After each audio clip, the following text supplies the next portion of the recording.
Hola señores, ¿cómo están? Espero que muy bien. Bueno, pues mucho ánimo en toda esta coyuntura sanitaria por el coronavirus. Marzo de 2020 está siendo pues, muy peculiar. Yo espero que sus familias estén muy bien, que ustedes estén llevando con sosiego y serenidad pues, toda esta problemática, toda esta situación. Pues mucho ánimo. Bueno, yo quedé en enviarles una clase grabada y lo hago a continuación. Me gustaría simplemente concatenar los temas con lo que vimos precedentemente. Habíamos visto el tema de la familia y la importancia que tenía tanto a nivel personal e individual como a nivel macrosocial. Después vimos el tema del matrimonio, esa institución de compromiso entre un hombre y una mujer, la enorme importancia que tiene para nuestras vidas y también a nivel social. Después transitamos el tema de la dignidad de la mujer y valoramos algunos feminismos históricos que llevan más de 150 años como pugnando entre sí. Vimos cómo ve algunos feminismos que defendían los derechos civiles, sociales, políticos, económicos, que respetaban ese criterio clave que es la dignidad de la persona, la dignidad de la mujer.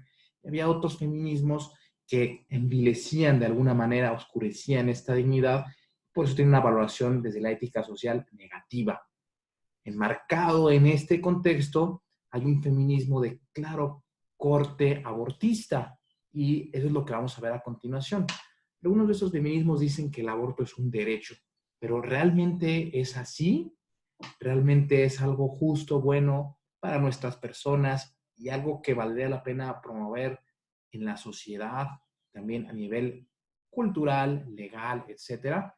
Bueno, esto es justamente lo que nos queremos plantear en esta sesión y dar alguna directriz ética, siempre para que nuestra libertad la usemos honesta y responsablemente. Necesitamos distinguir claramente el bien del mal y vamos a plantearnos aquí varias cuestiones pues, para discernirlo. Les voy a compartir mi pantalla, así es como yo intitulé esta sesión.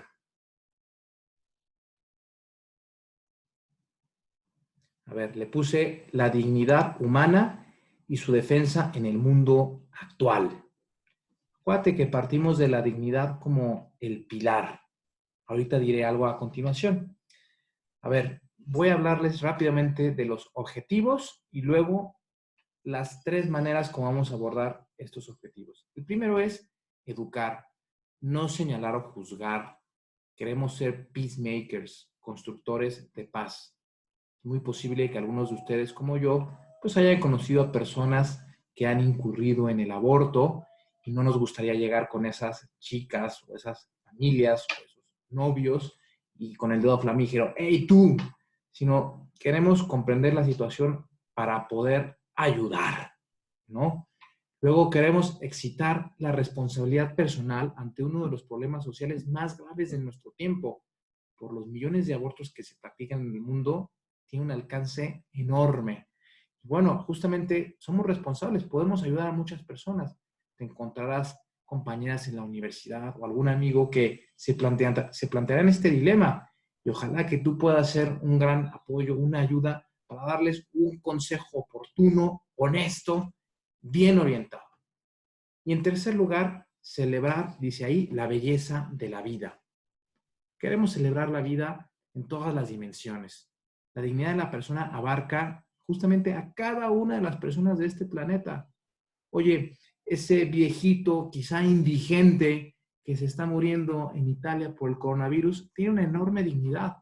Por eso nos estamos volcando socialmente para atenderlo. Da igual si es rico o es pobre, tiene dignidad humana.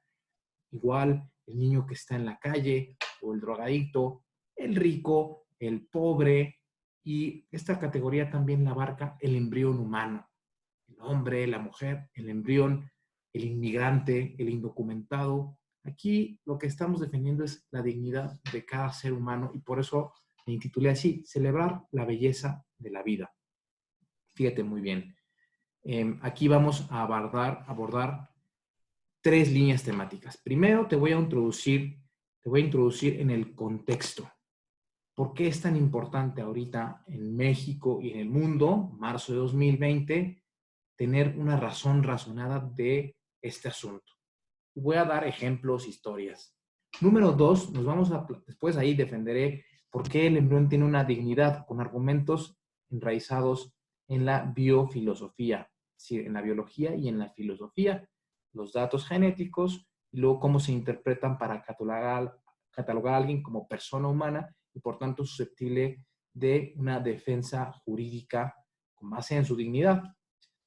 En la segunda parte abordaré dilemas éticos. Por ejemplo, oye, ¿y sería válido el aborto, por ejemplo, cuando tenemos noticia de que hay malformación genética, viene con síndrome de Down o cualquier otro, digamos, disfunción mental o biológica? ¿Qué dirían ustedes? Bueno, lo vamos a abordar. U otro dilema. Por ejemplo, cuando la salud de la madre está verdaderamente en riesgo, objetivamente, ¿es válido el aborto? Sí, no, ¿por qué sí o por qué no?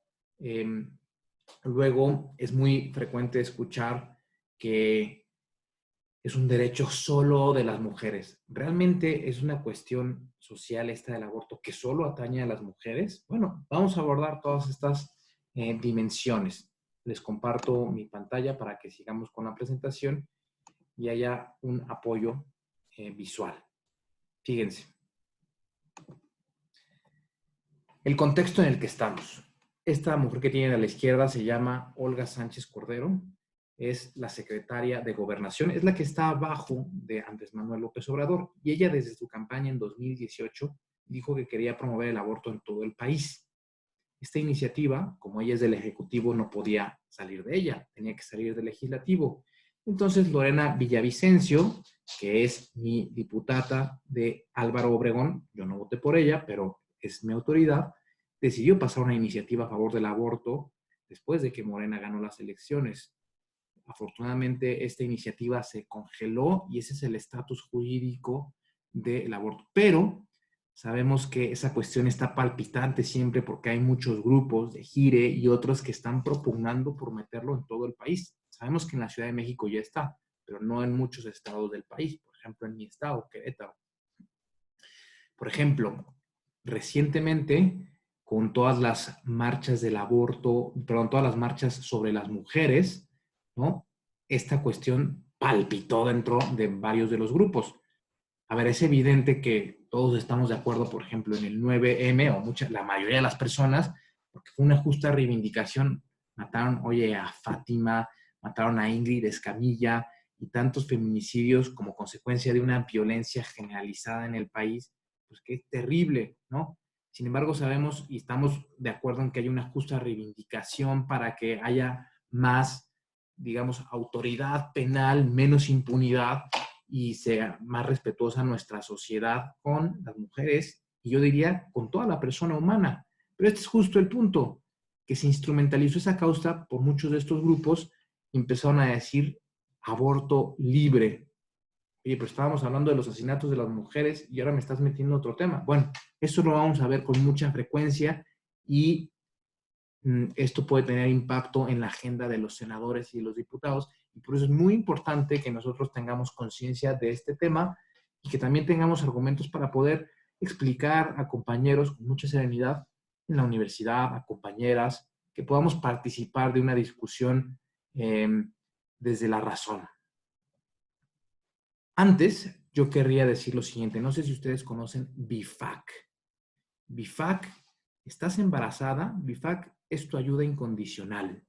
Bueno, esta institución a mí me encanta porque apoya a las mujeres que se están planteando abortar y les da ayuda psicológica, espiritual, económica. A esas chicas les da un acompañamiento para que lleven al finalicen su embarazo, y entonces tengan al niño. Y ya las chicas ya en un contexto de compresión, sin presión, deciden si quieren cuidar a su hijo o lo dan en adopción. Yo he tenido varios alumnos que han salido de BIFAC, es decir, que sus mamás, generalmente de condición pobre, no se sintieron capaces de tener al niño y lo dieron a adopción y fueron alumnos míos. Entonces, me encanta esta asociación. Abajo también puedes ver Yoliwani. Además, BIFAC Hay muchas personas cercanas a nuestra institución, a la UP, que han apoyado a esta institución y por supuesto otras muchas de muy buena voluntad.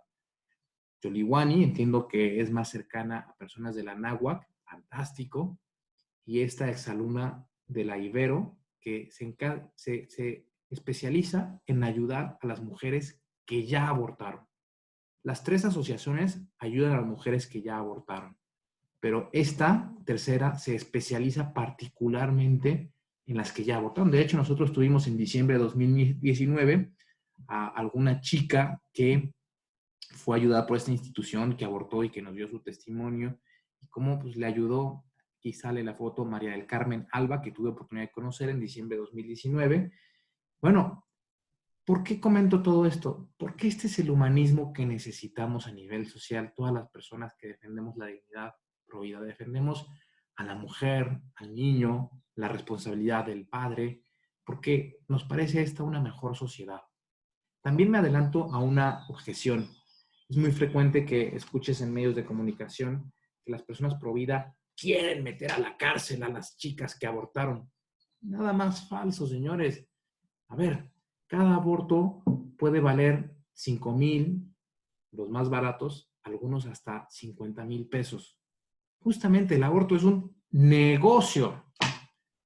Estas personas que fundan instituciones tienen que recaudar dinero de la sociedad civil, no les da el gobierno, tristemente, su tiempo, su dinero, su esfuerzo para ayudar a las chicas que abortaron. Entonces, justo es al revés. Queremos apoyar a todas las personas independientemente de su condición, ¿no? Sí nos gustaría que el aborto no fuera legal, porque si no es legal, entonces no se puede promover como si fuera un enorme bien. Yo he visto ya en la Ciudad de México muchos centros abortistas, como saben, me gusta andar en bicicleta, y a veces recorro partes remotas de la ciudad, ¿no? En zonas ricas y en zonas marginales, y he visto desafortunadamente muchas clínicas abortistas, tanto en zonas marginales como en, no muchísimas, pero sí he visto y sé que ya son varias decenas. Entonces, no queremos meter a la mujer que abortó a la cárcel. Queremos apoyarla, pero tampoco queremos que los que hacen negocio con el aborto sigan creciendo y creciendo y creciendo. Bien, avanzamos. ¿Por qué la cultura del aborto ha proliferado en la cultura actual? ¿Por qué el aborto ha proliferado en la cultura actual? Hay una explicación teórica, pero te la voy a ejemplificar con una historia. Ella se llama Patricia Sandoval. Dice, yo soy la generación pro vida. Bueno, ella sufrió varios abortos. Te comento su historia. Aquí es una foto que sale de muy pequeñita. Es una mujer de mi edad, un poco más grande, y ejemplifica muy bien su biografía, las ideologías que están luchando en nuestro tiempo. Mira, Patricia Sandoval es una mexicana que se fue a vivir a Estados Unidos, se metió en una escuela pública, como la gran mayoría de las personas allá, y ella dice que vivía en una familia que sus papás la querían mucho, ¿no? Una bonita familia, pero especifica ella que eran muy superficiales, que les importaba solo la cuestión del dinero, cosas, eran muy vanidosos, etc. Había cierta frivolidad. Puedes ver testimonios de ella en YouTube. Ella estuvo en la UP en uno de los congresos que tuvimos hace como 4 años. Un gran testimonio, está en YouTube. Yo te lo resumo. Entonces, cuando ella tenía unos 12 años, en su escuela pública de Estados Unidos, recibió una charla que le enseñaban todos los derechos reproductivos. Entonces ahí le dijeron, mira, tú puedes tener sexualidad con quien tú quieras, como tú quieras. Primer tema, sexualidad promiscua. Número 2, solo utiliza anticonceptivos. Entonces la indoctrinaron en todo esto de los anticonceptivos como la única manera responsable de ejercer la sexualidad. Por supuesto, no le hablaron del matrimonio, no le hablaron de un compromiso, de la virginidad hasta el matrimonio. No, a ella solo le dijeron, tú ten sexo de aquí en adelante, pero usa anticonceptivos, que también es un negocio enorme. También explicaron lo del aborto y bueno, entonces esta chica en su adolescencia empezó a tener vida sexual con su novio y entonces se embarazó. A pesar de los anticonceptivos y todo, se embarazó. El novio, cuando se enteró, dijo, oye, era un poco más grande que ella tenía 18, oye, pues vamos a tener un hijo. Y la apoyó. Para ella fue muy importante. Sin embargo, cuando fue con sus amigas le dijeron, oye, pero se va a estropear tu carrera. Y le metieron un montón de presión, que es lo que ocurre con la sociedad actual. Presionan las mujeres para que aborten. Pues ella, que tenía sus miedos naturales, pero que sintió el gran apoyo de su novio, con la presión social decidió ir a abortar. No le avisó a su novio, simplemente fue a una clínica de Planned Parenthood y ahí recibió, pues, digamos, todo. Le dijeron, mira, es una bola de células, lo que tienes ahí no pasa nada. Tenía 4 meses de embarazo, ¿eh? No pasa nada. Entonces ella abortó. Va con su novio y le dice, oye, pérdida espontánea del bebé, algo pasó en mi embarazo. Y entonces el novio se puso y llore y llore, ¿no? Sí, ella dijo, caray, mi novio llora y yo no sentí ningún remordimiento, pues, ¿qué onda? Ok. Ella dice que se empezó a sentir más irritante, estaba más histérica, se peleaba más con su novio. No lo asoció al aborto, pero dijo, nuestra relación se empezó a endurecer. De todas maneras, tuvieron otro hijo. El novio otra vez, pues, se emocionó, vamos a tener un hijo, porque un hijo es un bien. Y ella otra vez sintió como estos temores, sobre todo por la presión social, y fue a abortar por segunda ocasión, ¿no? También le dijo a su novio que había sido una pérdida espontánea. Nuevamente dice que su novio y ella se empezaron a distanciar porque ella estaba más histérica. Ella estaba sufriendo el síndrome postaborto, estos dolores que sufren las mujeres, aunque ella no lo sabía en ese momento, simplemente se dio cuenta de que su vida se estaba enrareciendo y de que estaba disgustada con muchas cosas de la vida. Ella no lo asociaba como que había hecho algo malo. A ella le dijeron que había hecho el bien. Finalmente, en una tercera ocasión, se vuelve a embarazar y esta vez le dice a su novio, a ver, tú me vas a acompañar. Los otros 2 fueron abortos, no perdí al niño. Y ahí se le cayó, pues, la historieta al novio que conoció la verdad. Pero tú me tienes que acompañar a abortar. Oye, pero es que yo no quiero, yo quiero tener al hijo. Dijo, mira, es mi cuerpo y yo decido sobre mi cuerpo, ¿no? Que es el típico como argumento feminista. Entonces el novio pues no supo cómo reaccionar y la acompaña a abortar. Entonces, pues ya, sufrió 3 abortos. Corta con ese novio, sigue con su vida. Siguiente etapa de su vida. Se pone a trabajar en las clínicas Planned Parenthood, que son justamente las promotoras del aborto. Ella no estudió medicina ni nada, simplemente era porque hablaba español y atendían a muchas latinas. ¿Cuál era su chamba ahí? Ayudar a que las mujeres que llegaban solicitando, con dudas, ver qué hacían, que todas esas participaran en sus abortos. Después lo dirá Patricia, ¿por qué? Pues porque ahí está el negocio. Había días que llegaban 20 y había días que llegaban 60 mujeres, 70 mujeres. Entonces, si a cada una en Estados Unidos estaba en dólares, pero te lo digo en pesos, le cobraban algo así como entre 10 y 25,000 pesos, dependiendo de la dificultad que hubiera, pues imagínate el negocio que eso era. Sin embargo, Patricia empezó a cambiar de opinión. ¿Cuándo? Cuando empezó a participar, digamos, ya en la operación de los abortos. Ella estaba en la parte administrativa, traer gente, convencerlas, hablar, pero se dio cuenta de que había mucha manipulación porque no podía decir la palabra padre, madre, no podía apelar a los sentimientos de esas mujeres, hacerlas reflexionar. No, su chamba era, cada chica que entre tiene que salir habiendo abortado. Pero una vez la requirieron para participar en el aborto como si fuera enfermera. Entonces hizo el aborto, se dio cuenta de que la chica estaba sufriendo un montón durante el aborto y luego contabilizaron las partes, ¿no? A ver, pásame parte 1, y se refería al pie. Parte 2, al otro pie. Parte 3, el bracito, tal, el cráneo. Entonces ella se dio cuenta de que había abortado un pequeño niño de 3 meses cuando ella había participado personalmente, había practicado un aborto con un hijo de 4 meses.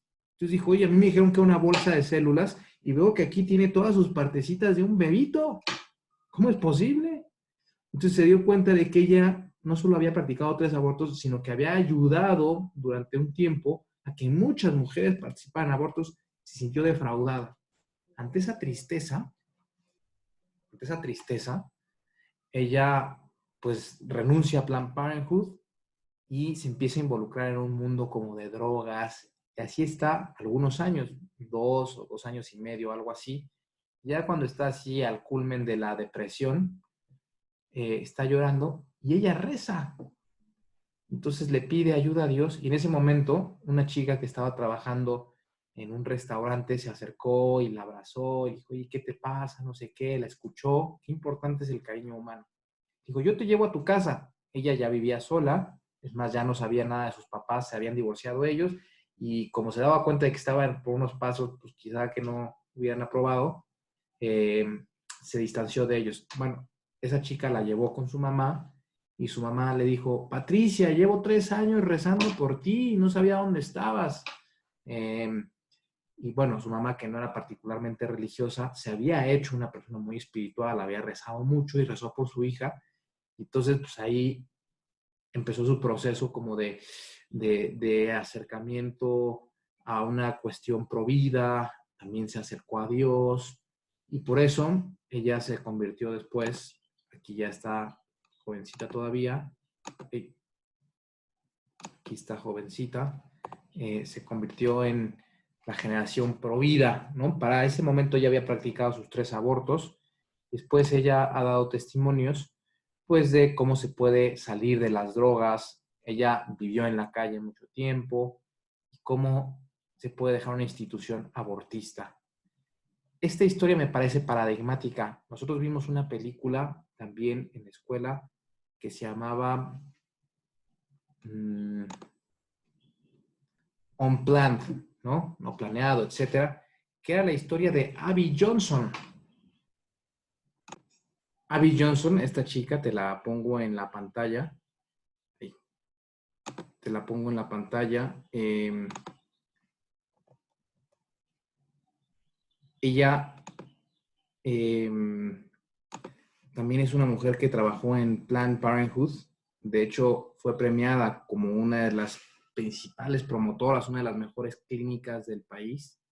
Y hasta que ella empezó a practicar, era la directora, pero cuando ella empezó a practicar los abortos, se dio cuenta de que no podía seguir haciendo eso y se convirtió también en una de las chicas de la generación Provida. Y de ahí salió la película, insisto, que se llama Unplanned, ¿no? Y Inesperado le pusieron en español, vale muchísimo la pena porque es un testimonio muy, muy importante. La película salió en octubre de 2019 o por ahí. Vale la pena verla.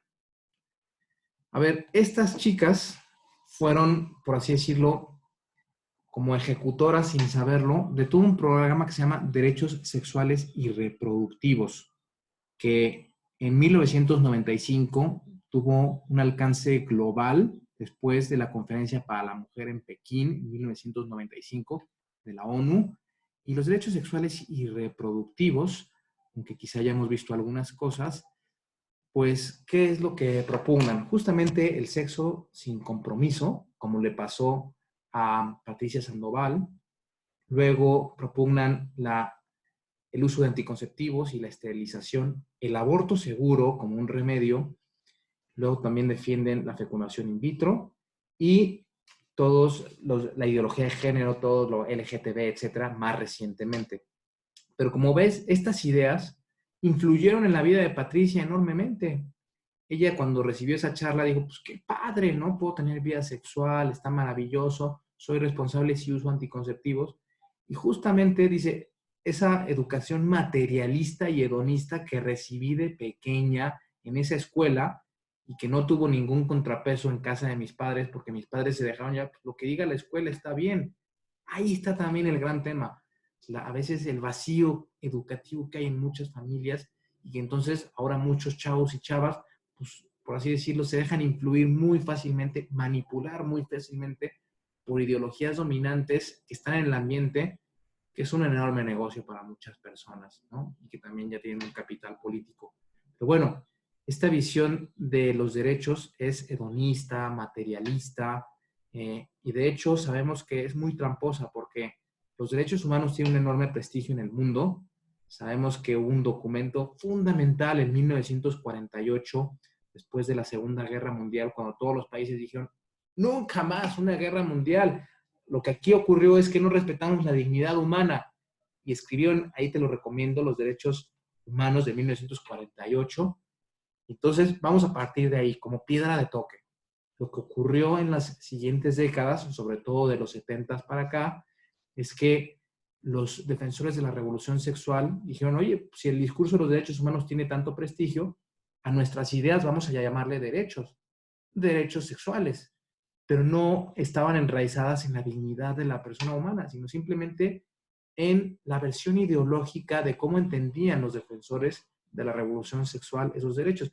Y ahora sabemos que pues, tiene un contenido distinto, es la misma palabra, derecho, pero ya significa algo distinto a lo que entendieron quienes construyeron el discurso de los derechos humanos. Y por tanto, es una manipulación ideológica que muchos no han escatimado en llamar colonización ideológica.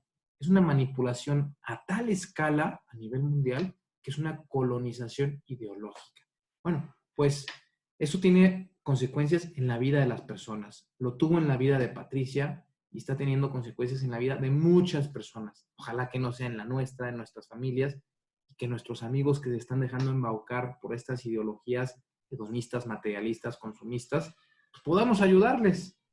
Bien, vamos a, vamos a pasar a la siguiente cuestión. Ya vimos, esto fue como una antecedente, cosas que era muy importante ver. Y ahora vamos a pasar a la cuestión que nos atañe, que es,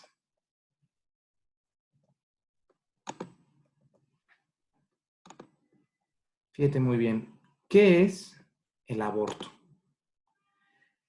¿Qué es el aborto? Aquí estas imágenes casi están prohibidas, ¿no? Pero es importante no sacarle al tema. Es la eliminación de un ser humano en el vientre de su madre. Es un drama existencial y humano que afecta a la integridad corporal, psicológica y espiritual de la madre, del padre, y que está convulsionando a la sociedad. Mira, hay muchos eufemismos. No sé si tú sabes qué es un eufemismo, pero, por ejemplo, cuando tú dices de una persona que tiene síndrome de Down o alguna otra parálisis mental, dices, bueno, es que tiene capacidades diferentes. De alguna manera es un eufemismo caritativo. Cuando dices de una persona que está súper gorda, hombre, está grueso, mi papá está un poco grueso, o este amigo está un poco grueso. Es una manera cariñosa de no decir algo así como tan directo. El problema es cuando esos eufemismos ocultan una parte de la verdad con objeto de manipular. Y eso es lo que ocurre con el aborto, porque imagínate que una chica en Oaxaca o en la Ciudad de México o en París, tú le dices, bueno, ¿se va a interrumpir legalmente tu embarazo? Es distinto que decirle, vas a eliminar a tu hijo. O decirle, es una bolsa de células, se va a eliminar un producto. No es lo mismo que decir, vas a eliminar a una persona, vas a eliminar a tu hijo. Entonces, si te das cuenta cómo arropar ese lenguaje de tal manera que esconde, escamotea la verdad, pues es una manipulación. Y el aborto por estrategia de los que lo han promovido desde los años 60 en Occidente tiene una enorme manipulación que los mismos promotores que han cambiado de opinión han reconocido.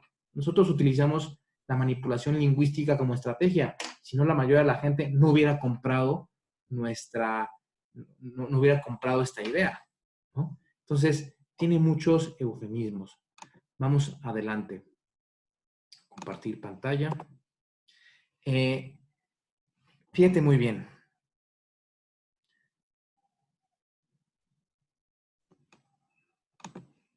Por eso a mí me gusta empezar con una definición clara, ¿no?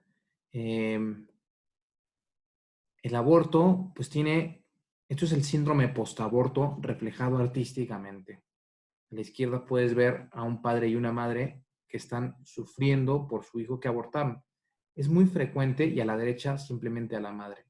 Es muy frecuente que muchas mujeres se acuerden de cuántos años tendría el hijo que eliminaron o tengan sueños respecto a eso. Ese se llama el síndrome postaborto.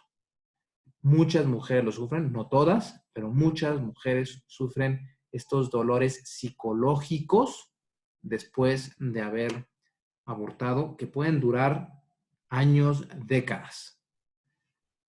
Algunos han dicho, bueno, eso es porque les enseñaron que el aborto era algo malo, por ejemplo, en países católicos o cristianos. Y no, tú puedes investigar, por ejemplo, los niños del agua en Japón son monumentos artísticos dedicados a justamente los niños que fueron abortados. Y Japón, el cristianismo es insignificante. Es un país gentil, podríamos llamarle, es decir, que no está el cristianismo prácticamente. Y sin embargo, son conscientes esas mujeres que algo en ese proceso no estuvo bien y sufren por ello. Queremos evitar a las mujeres y a los padres también. Por eso me gusta la de la izquierda, porque el padre también sufre el síndrome postaborto. En la historia de Patricia, el papá sufrió mucho cuando pensaba que solo había perdido a su hijo y más cuando se dio cuenta de que habían sido abortados por su novia. Fíjate muy bien, la historia del aborto. ¿Qué podemos decir? Mira, el aborto siempre existió. Antes había lavamientos vaginales o lo que sea. La bronca es que en el siglo XX tomó unas dimensiones colosales. Existe como ley permisiva en la URSS desde 1921, que era un régimen ateo y materialista, y en Occidente, en Francia, desde 1971, en Estados Unidos desde el 72, por ahí también Gran Bretaña. México, Rosario Robles, la de la estafa maestra, no sé si la conocen, pues en un oportunismo político en 1997, cuando era la gobernadora de la Ciudad de México por el PRD, en antecedente de Morena, ella decidió meter el aborto por distintas causales. En 2017, Marcelo Ebrard, nuestro actual canciller de los asuntos internacionales, lo avaló por 12 semanas. Bueno, lo promovió. Obviamente esto se discutió en la Cámara de Diputados, Senadores y en fin. ¿Qué pasa si comparamos las masacres del siglo XX con con el aborto? Sabemos que el siglo XX ha sido sanguinario, ha sido una masacre lamentable, como podemos ver en el Museo de la Tolerancia, en el Centro Histórico, donde recordamos las cosas feas de la humanidad. Bueno, ¿qué pasa si comparamos esos aspectos terribles del siglo XX con el aborto? Mira los números. El Holocausto armenio de 1905 dejó fuera 1 millón de personas. La Revolución Mexicana, 900,000 personas. Y después la Guerra Cristera, unas 250,000. El Holocausto judío en la Segunda Guerra Mundial, 6 millones de personas. El Holocausto en Ruanda en 1994, 1 millón de personas. La Primera Guerra Mundial, en 4 años, 20 millones de personas. La Segunda Guerra Mundial, incluyendo el Holocausto judío, 60 millones de personas aproximadamente, no podemos saber el número exacto. Bueno, es muchísimo, es una sangría lamentabilísima que deshonra a nuestra civilización. Bueno, son millones de personas. Pues mira el aborto. Es imposible saber cuántos abortos se practican con exactitud. Organismos internacionales calculan que cada año entre 42 y 46 millones de abortos se practican en el mundo. Equivale al 20 o 22% de los embarazos humanos. Estas son cifras que te puedes encontrar en la OMS o en otros organismos internacionales. 40 a 46 millones de abortos cada año. Es decir, en 2 años eliminamos más gente que toda la Segunda Guerra Mundial. Está grueso. Por eso podemos decir, abajo, tú estás, puedes ver esta página que dice numberofabortions.com y ahí se contabiliza cuántos abortos hay por minuto, por día, por semana, por año. Lo que hacen es, si 42 es la totalidad de abortos en el año, ¿cuántos? Lo dividen por el tiempo, 365 días al año y por los segundos del año. Y entonces se puede contabilizar muy fácilmente. Ahorita ya se murieron muchísimos niños desde que empezó esta clase. Es triste, ¿no? Ahora imagínate, si muchas de las mujeres tienen síndrome postaborto y además estamos promoviendo una cultura que para deshacernos de un problema, eliminamos personas, fíjate la conciencia colectiva que eso genera.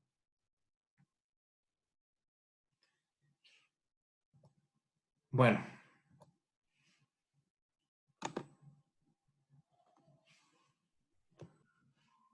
Y esto nos lleva al siguiente argumento, pues muy dramático. Fíjate muy bien. Si el embrión es una persona humana, y por razones científicas, filosóficas y religiosas sabemos que lo es, entonces el aborto es la mayor causa de mortandad y violencia de nuestra especie. Repito, si el embrión es una persona humana, entonces la mayor causa de mortandad y violencia en nuestra especie. Fíjate qué duro. El aborto es el mayor holocausto humano, la razón por la que mueren más personas. Si te das cuenta, este argumento está en condicional. Si el embrión es persona humana.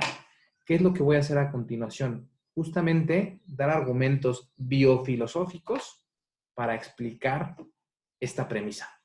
Fíjate, atento. Esta es la parte más teórica, más densa de la clase, pero que tiene una importancia fundamental para la defensa de la dignidad humana. A ver, vamos. Entonces, fíjate, a continuación te explicaré qué significa ser persona humana en términos filosóficos y después argumentaré cómo los datos biológicos nos indican que pertenecemos a una especie que es personal y después las consecuencias a nivel jurídico y social que eso tiene. Fíjate. Mira el siguiente argumento. La primera premisa es de carácter filosófico, la segunda es de carácter biofilosófico y las consecuencias que tiene. Es la parte más teórica, ya lo sé, pero escucha. Mira.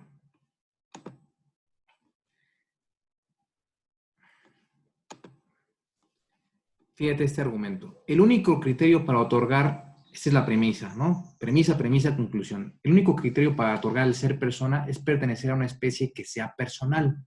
Esto lo dice el filósofo Robert Spemann. Te explico la premisa. Ser persona significa ser un individuo de naturaleza racional. Es un ser racional. Puede haber personas humanas, nosotros, aquí apelando a un conocimiento más amplio, ¿no? Personas angélicas, es decir, no tienen corporalidad, tienen simplemente la dimensión intelectual, o la persona divina, Dios. Todos somos personas porque somos racionales. Entonces, ya a nivel biológico, nosotros también tenemos corporalidad. Un criterio para otorgar el ser persona es pertenecer a una especie dentro del rango de los animales, aquella que sea racional. Fíjate esta premisa. Uy, aquí me la cambia. El embrión es un individuo de la especie Homo sapiens sapiens, única especie personal. Homo sapiens sapiens. Por lo tanto, el embrión es una persona humana. Ya te expliqué la primera premisa. La segunda, el embrión es un individuo de la especie Homo sapiens sapiens, es decir, ya es un ser humano desde que es un embrión. Es lo que voy a explicar a continuación. Te voy a dar argumentos biológicos que se interpretan también a la luz de la filosofía. Argumentos biológicos así solitos no existen. Todo argumento para tener una comprensión de si un ser es persona o no necesita una interpretación filosófica y eso es lo que haré a continuación. Bueno, antes, la consecuencia de este argumento es que jurídicamente debemos defender el embrión de toda manipulación, es decir, debe ser defendido ante la ley. Te explico la segunda premisa. Al fecundarse el óvulo, existe en el embrión una nueva formación biológica unitaria, heredada del patrimonio genético de los padres, pero diferente. Una tercera identidad mantenida. Es una vida humana añadida, un individuo biológico diferente, un ADN completo y perfectamente diferenciado de sus progenitores. ¿Qué significa esto? Bueno, que tú tienes los gametos del papá, el espermatozoide, los gametos de la mamá, el óvulo, y en el momento en el que se fecundan, entra un nuevo dinamismo. Este tercer ser, este tercer elemento, es un embrión fecundado, ya tiene toda la información genética de un tercer ser. Tomó el patrimonio del papá y el patrimonio de la mamá, pero ya es un tercer elemento, es un tercer ser distinto, diferenciado del de los progenitores, ¿no? Entonces, algunos me podrán decir, oye, pero pues es que si lo sacas de ahí se muere, necesita nutrirse. Pues claro, también un bebé que ya está completo necesita nutrirse y si no le das alimento, se muere. Entonces, aquí estamos hablando de un tercer elemento que ya tiene su propio ADN, que va a tener su pulso o tiene en ese momento ya su propio signo cardíaco. Tiene su factor, en breve tendrá su factor sanguíneo y va a tener órganos distintos. Fíjate, avanzamos con la ayuda de la diapositiva.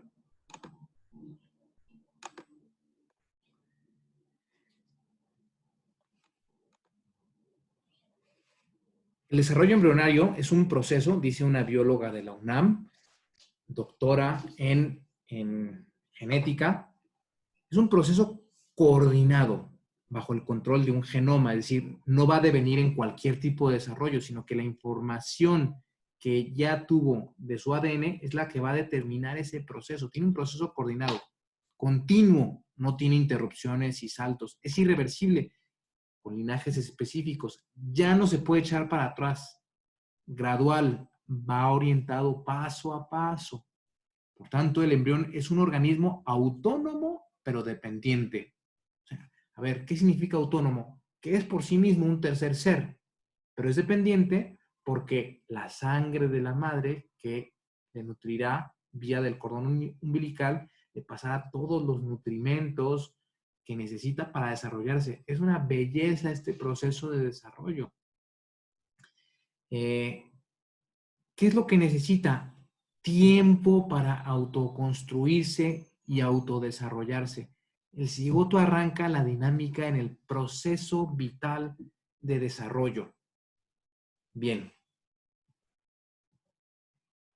Así, el embrión posee toda la esencia humana, pero se encuentra en su primer estadio de desarrollo. Es decir, el mismo ser que puede llegar a tener, en ese momento desde que se fecunda, que puede llegar a tener 35 años o 75, tiene un proceso coordinado de desarrollo, solo que ahí está en su primer momento de desarrollo, en su primer estadio o estadio de desarrollo.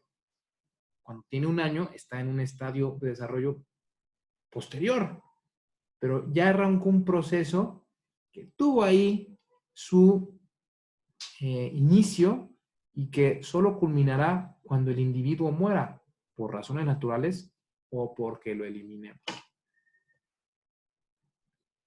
Los seres humanos, varón y mujer, poseemos una dignidad infinita, una apertura a Dios. Eso en términos teológicos. En términos filosóficos, podemos decir lo que afirmaba Kant.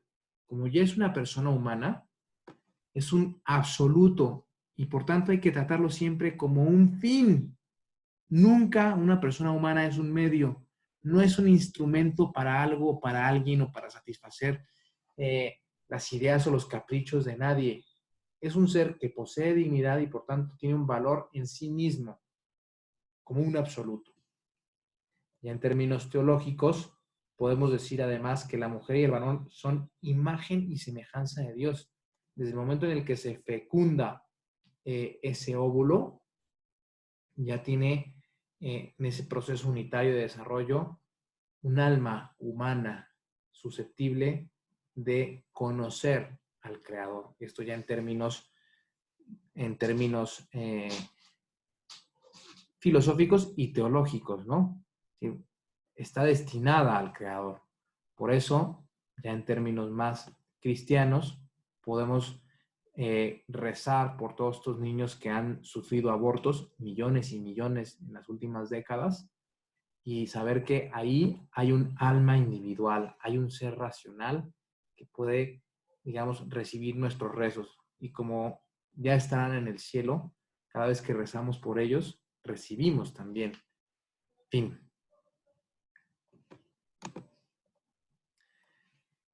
Esta es la postura católica que defiende Juan Pablo II en Evangelium Vitae. Si yo te di argumentos de filosofía y de biología para mostrar que esto se puede, digamos, resolver desde la razón. Pero la fe ilumina también cuando hay oscuridad, es decir, como muchas personas han perdido como la conciencia de esto, eso se llama el evangelio de la vida, la buena nueva de la vida, es decir, que cada ser humano tiene una enorme dignidad. Y en esta encíclica, que este año cumple 25 de que fue escrita y publicada por el Papa Juan Pablo II, lo que hace es defender la dignidad de cada persona desde el embrión, la dignidad trascendente de cada persona. Y por eso animaba a toda la cultura a defender al embrión socialmente y a construir una cultura de la vida, no una cultura de la muerte. La cultura de la muerte defiende el aborto, la eutanasia, los criterios utilitarios, pues los viejitos ya no sirven, pues bueno, ya los podemos matar, los enfermos, bueno, pues vamos a desecharlos. Bajo ese criterio utilitarista, solo los jóvenes, productores, guapos, merecen estar en esta sociedad. Bajo el criterio de la dignidad personalista, es decir, toda persona por tener un reflejo de Dios en su ser más íntimo merece un enorme respeto de todos nosotros. Y aquí es como para plantearnos, ¿en qué tipo de cultura quieres vivir?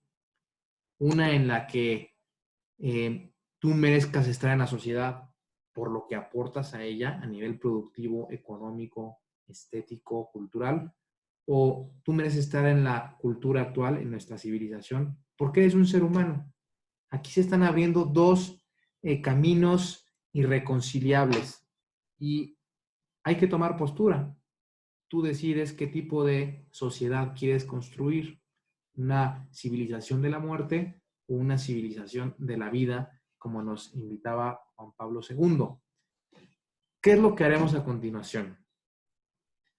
Vamos a plantearnos dilemas. Oye, si pudimos dar una argumentación de la dignidad que tiene el embrión y que por tanto es una persona, esa misma dignidad que tiene el hombre, la mujer, el rico, el pobre, el indigente, el legal, el indocumentado, el, eh, el migrante, todos tienen una dignidad. Si hemos partido de la premisa de que cada ser humano tiene una dignidad y por tanto el embrión tiene una dignidad que hay que salvaguardar con toda nuestra cultura, con mucho cariño, pues vamos a plantearnos los dilemas éticos que fácilmente nos planteamos. Creo que tendrá que ser una segunda sesión porque mi tiempo de Zoom se va a acabar. Entonces voy a grabar un nuevo video.